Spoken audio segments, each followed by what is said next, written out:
Ladies and gentlemen, welcome to the Pop Art Hunter channel, and today we're going to be talking a little bit about my collections in the days of old, in the past, and sort of moving forward through time.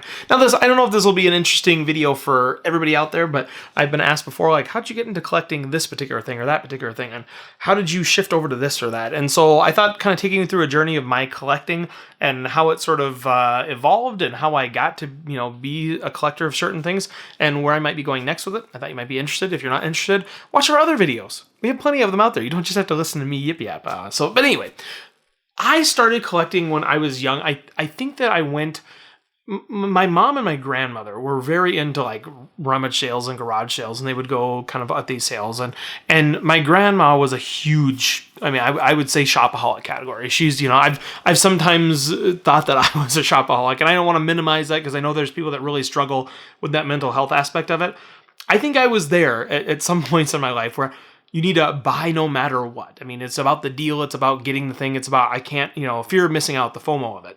But my grandma was, always shopping. And it wasn't any particular collection. I know that she had a collection of dolls one time. I think maybe she had some coins at some point, but it was mainly just anything that was, that she could purchase, she got a thrill out of buying. So I grew up around, a person who was always wanting to purchase stuff. And we went to a lot of rummage sales and garage sales, and she would always buy and try to find the deal. And then I remember being introduced to auctions for the first time. We went to a live auction. There was a local mall that had a facility inside, and they would just have auctions, and you would go in there and sit down. It was comfortable. They served lunch. It was a really nice place. And these auctions, I caught the bug. It wasn't so much that I wanted something or I wanted a particular item for a collection. I wanted to win.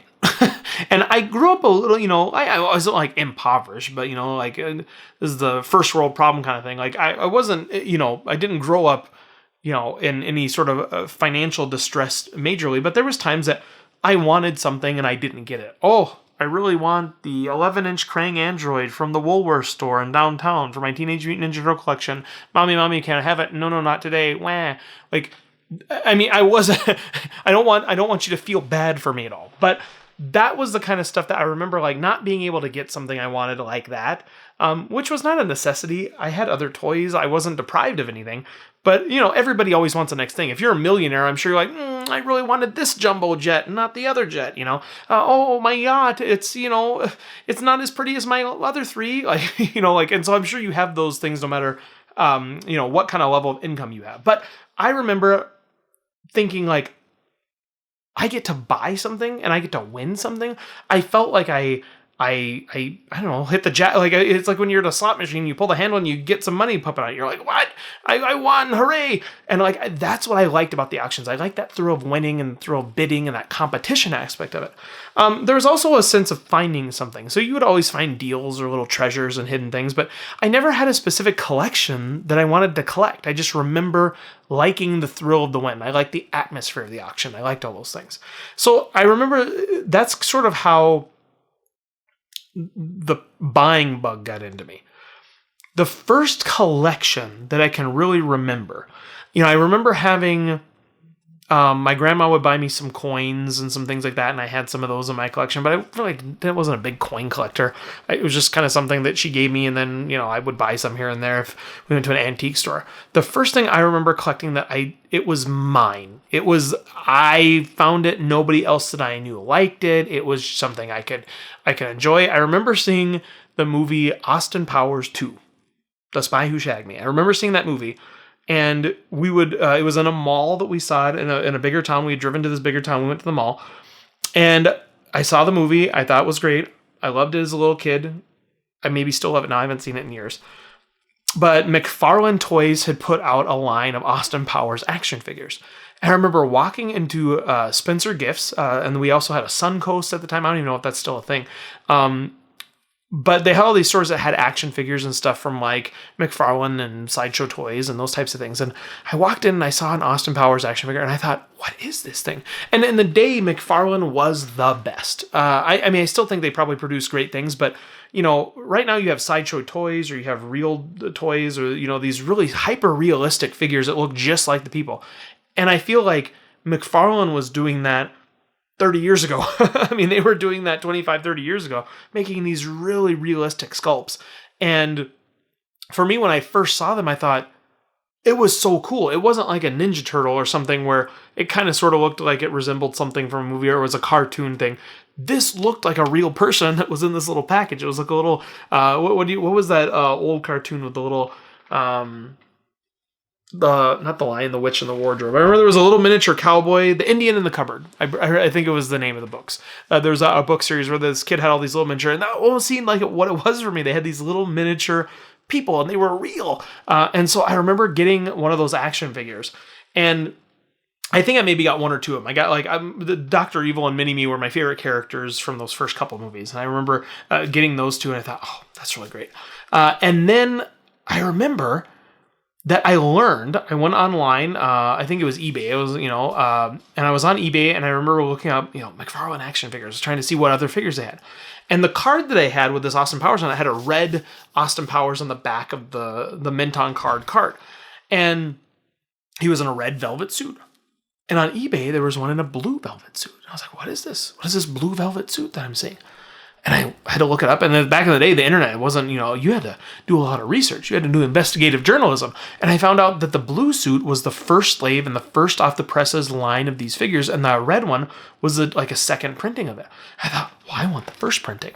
And then that, I kind of remember that being the moment that it all opened up for me. That I thought, collecting is more about just buying in this transactional thing where I look at this thing, I want this thing, and I get this thing. It was about completing a set. It was about finding that rare figure. It was about looking at the value of things. There's a large man in Austin Powers. I will not mention his name here just so that we don't have any children in earshot, but he is a fat B-word. But on the action figures, they listed fat B-word, but they also had a fat man. Because there was parents that had complained about the offensiveness of the language on these cards listing the character's name, and so they changed some of them to Fat Man. And I remember having the original card that was more valuable at the time. These figures are not worth as much right now, because Austin Powers is a thing of the past. But I remember thinking, I've got this rare figure that's not like the other figure. But then I had to also get the Fat Man figure because I wanted to complete the set, and I was a completionist. So that kicked off that collecting mode for me. From there, I went on to collecting McFarlane Movie Maniacs. He had a whole line of Twisted. Infernal Parade was like a Twisted Circus sideshow. Twisted Christmas or Xmas.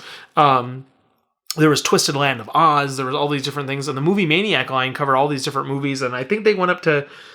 I remember having a Series 7... It might have had 8. Towards the end there, they got I'm not, Series 6, 7, or 8, one of those. Let's say 7. I think it might have been 7. Was just from the Texas Chainsaw movie. There was a new movie with Lee Ermey and some other people. And Jessica Biel, maybe, if I'm remembering correctly. And it was just figures from that. So that was the whole line. Whereas the first series, it had Freddy Krueger, it had Jason Voorhees, it had Leatherface, it had all these different characters. That last line was here are 4 figures from the one movie. And the other one I think was Alien. It was Series 6 is here's aliens, and that's it. It didn't cover as many things. So I remember sort of waning out a little bit there. But they had 12-inch figures, 18-inch figures, and then NECA was really got to be big. They got to kind of be a real big competitor with McFarlane Toys. And I remember collecting so many of those action figures, and I collected them up until into my 20s because I remember I started collecting them late. And so some of those early series I didn't have McFarlane Movie Maniac Series 1, because I started collecting after that. And so then I had to go back and try to find these figures that, retail, they would have been $12, and now I was paying $30 a figure or something like that, which was outrageous that I would be paying double for this, which some of those figures are now going for $200. But I remember getting those, trying to go back and backtrack to complete the earlier collections while still keeping up on them. And they came out, I started collecting just McFarlane. I needed all the McFarlane, whether it be Movie Maniacs or Shrek. I mean, he made a really good line of Shrek figures too. And then the NECA stuff was kind of in between. I didn't think NECA was as good at the time. I mean, obviously they've grown and they've gotten way better. But at the time, McFarlane that was my jam. I was a Sony fanboy versus Xbox. And so I was McFarlane fanboy. So I got a lot of figures there and kept doing that. And then I think, for me, the next big collection, I started collecting some Funko Pops. Which, I mean, that's kind of jumping, because in between there, there was a lot of just general stuff, like going to auctions and collecting antiques or interesting things, odds and ends, bits and bobbles. But mainly it was the movie maniacs and that McFarlane stuff. I also sort of started, I guess if you call it a collection, collecting movies.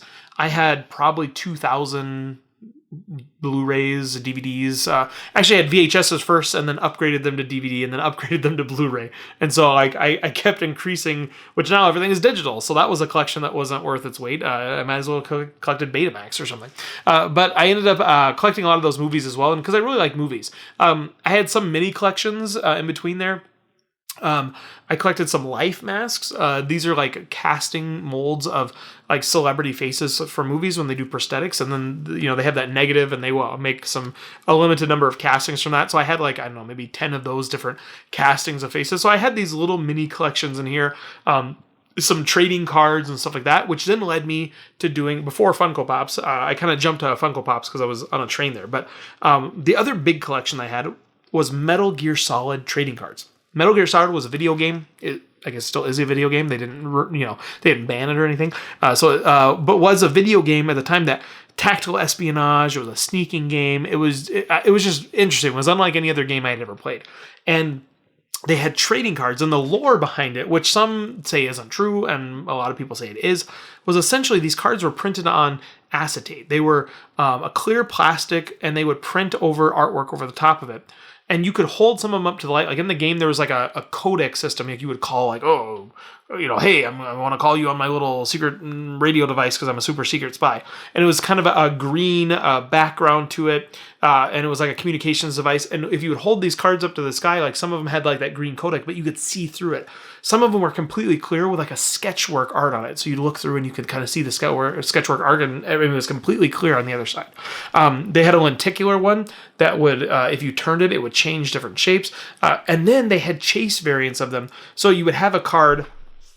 We'll use a sticky note. You would have a card that was like this. It was plain. But then they would have like a die cut hole in the side. And that was, so it was basic. The die cut hole was the chicken chase series. So they had 100 cards basic, 100 cards of the chicken. The only difference was a die cut in those same 100 cards. Then we had, I'm trying to think. It was Turtle was the next one. I'm trying to remember. It's been a little bit. Turtle was the basic card, no die cut, and silver foil. And then I think it was Pig, and that might have been bronze or something else. But they had a Pig card, which was foil and the die cut. And they had all these different lines. And they had, it was probably, I think it was something like 560 different types of variant cards or something within these different chase sets. And so you had to collect them. But the lore behind it was that these cards, because they were on this plastic, were so heavy to ship a box of these cards that a lot of places were just kind of throwing them out because they couldn't sell them, or they couldn't resell them. The wholesalers couldn't resell them because the shipping was so astronomical. Now, whether that was true or not, these cards became very rare. Whether they were thrown out or whether people didn't like them and they discarded them, they became rare. So I was one of I would say one of a dozen, if not 24 people in the world that really actively collected these cards. I had a pretty big collection of them. They were really neat. The other thing about them that I loved, that they were all individually numbered. So each of them had a foil serial number that was printed on them that was unique to that card. So one card in the series of 100, plain, the basic card set, number 1, number 2, number 3, number 4, all the cards had a separate number. Card number 2 in the basic set, 1, 2, 3, 4, 5, 6, all the way up to 5,000 or 10,000 or whatever they did. Then you move to the next set of 100, the die cut card, the chicken series with the die cut. Card number 1, 1, 2, 3, 4. Card number 2, 1, 2, 3, 4, 5, 6, 7. So it was like each card was the only one of that card you could have. You couldn't have you could have, no two cards were alike. Even though, you might have 10,000 of that basic card printed, they all at least had a uniqueness by that serial number. And even certain things like the basic set, the first 500 cards in each card were gold foil serial number instead of silver foil. They just did so much variance to them that they just became so cool. So I collected those for a while, and they ended up, I collected them for a long, long time. I had probably 450 of the 550 cards. Some of the other ones got more rare. It got to a point where you could pay $150 to $200 for a card. It's some of the more rare cards. And I ended up deciding that I wanted to get into different collecting, and at the same time that I decided to sell my Funko Pops, which I've talked about these before, but I bought a little Slimer Funko Pop to put on a shelf next to my DVDs because I collected all these DVDs. And then I bought, like, I think it was a little Up guy with his little cane. He looked very cartoonish. I put him by the Up DVD. So I bought him to decorate my DVD shelf. And I never really liked them. There was only a few Funko Pops I actually liked the look of. Like, the Slimer didn't look like the other ones with the big eyes, and it just looked different. And then I started getting a few more, and then all of a sudden I had more, and I'm a completionist, and so I ended up with 800 of them. So at the same time, I decided I was going to sell my Funko Pop collection of 800 Pops, and also at the same time I decided I was going to sell my entire Metal Gear Solid collection. The rationale behind it was that at some point I'm going to want to sell these cards. And if I sell the cards, or the Funko Pops as well, if you sell them individually, you're probably going to make more money on them. But you're also going to probably end up with a lot left over. You're going to also end up with multiple trips. Funko Pops, 800 Funko Pops. If I sell them all individually, 800 trips to the post office. Even if I sell them, 5 or 10 in a thing, if I sell 10, it's still 80 trips to the post office if I sell 10 at a time. Like, that's a lot of work with packing and shipping and taxes and all this other stuff involved. And so I was able to find an agency that would purchase them, and they purchased them for 50% of the Pop Price Guide market value, which you might think that's outrageous. But again, think of the 100, 200, 300 figures you might never sell, or the ones that you're going to sell for a lot less, or the couple with a little bit of damage on it. So when I purchased them, they were at a certain price. The current Pop Price Guide value on some of these would have been a lot more. Actually, I had one that I got a mystery box from Funko Pop, and it had a limited edition chase of 350.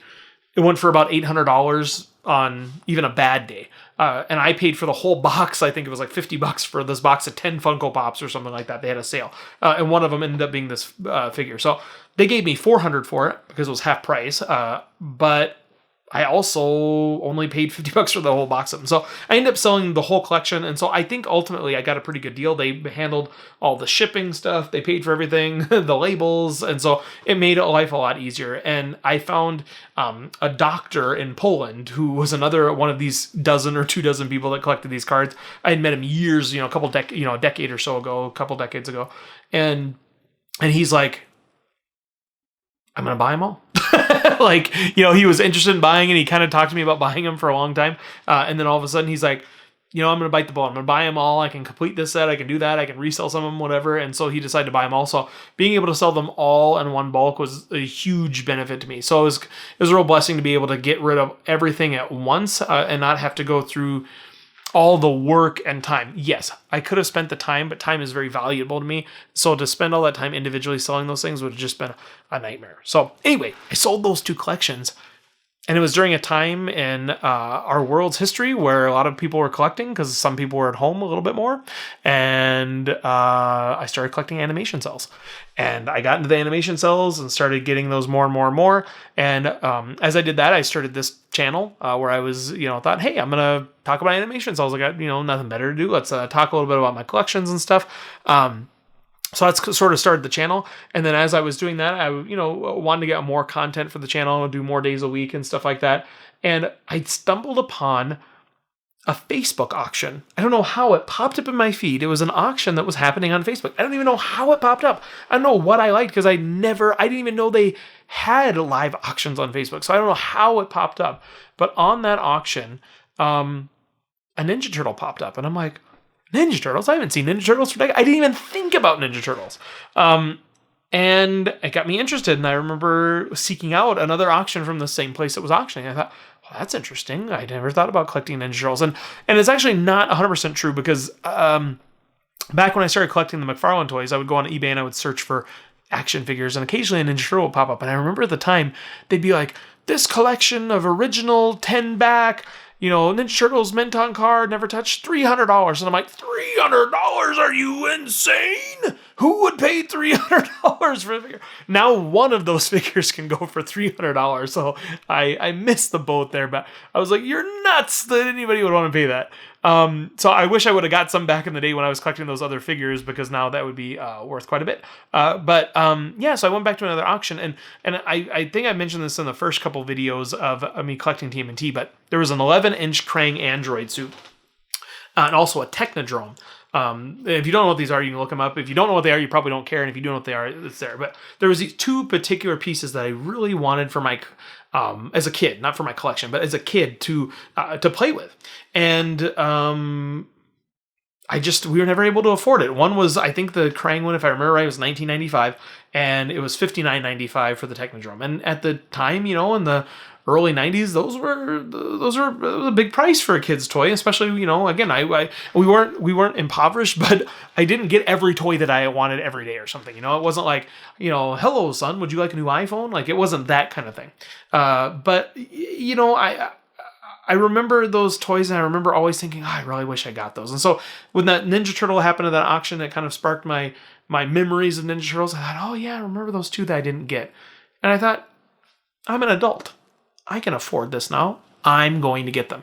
And so I started the collection by saying, I'm going to get these two items. And I got a really junker Krang android suit, and then I ended up getting a couple more, which you've probably seen on the channel. And I got one with a box, and it was like, I just kept increasing. I don't have a sealed one or a mint in box one. Those are going a little bit more pricey than I would like to. That's why I kind of decided to do the loose figures, because I didn't want this to really be my main collection, because I'm really still big into the animation art and the movie memorabilia, concept art kind of stuff.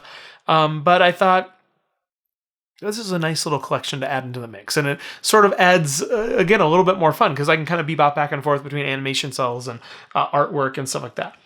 The only collection, I was just looking around my rooms here, the only other collection that I didn't really mention is J. Scott Campbell. So I remember I moved in, and we purchased a new house, so we moved in, and I had a lot of Funko Pops and movies, and also some Wizard of Oz memorabilia. Brigent Marketing did some autograph cards and prop and costume swatch piece cards and stuff like that, and I had some of those. And I also bought from an art gallery 4 very nicely framed pieces of costume swatches from the Wizard of Oz from 1939, and it was a piece of Dorothy's dress and a piece of straw from the Scarecrow, and also had a piece of tin from the Tin Man suit, and that was something you never found even in like these Brigent Marketing things. And so I had these really nice frame pieces. They weren't like an actual full costume or something. It wasn't worth a lot of money.